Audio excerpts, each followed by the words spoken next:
Ladies and gentlemen, His Excellency the President of the Republic of Uganda, Dr. Milton Obote. Fellow citizens, in 3 hours' time, we shall say goodbye to the 7th year of our independence. That year was characterized by the question, where do we go from here? The answer which the people of Uganda take into the 8th year of our independence is that we must do more than we have done before in the consolidation of our sovereign status, so as to enable Uganda to move faster to her goals.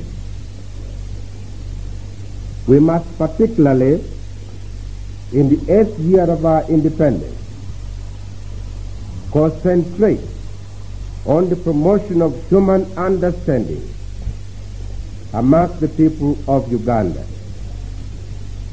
education of the rural population and urban workers, as well as students, in knowing more and more about Uganda, and in the creation of economic institutions controlled by the people and managed by them.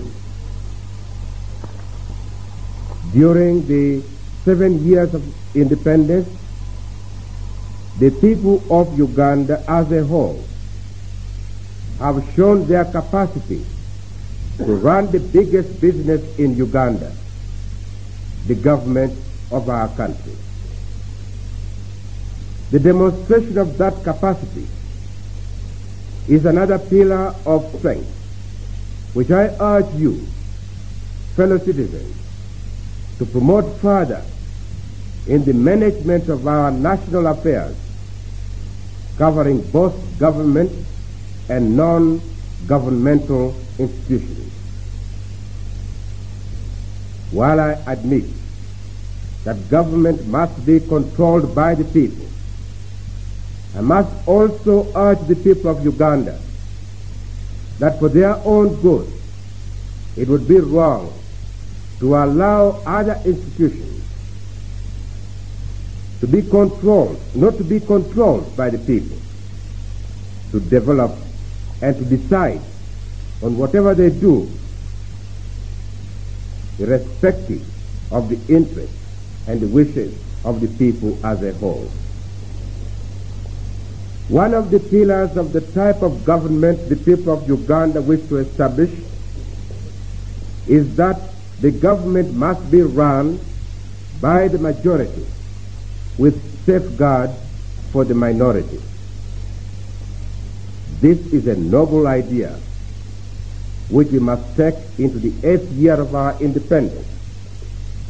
And I can promise you that the government of Uganda will do everything possible to see that the idea is further implemented.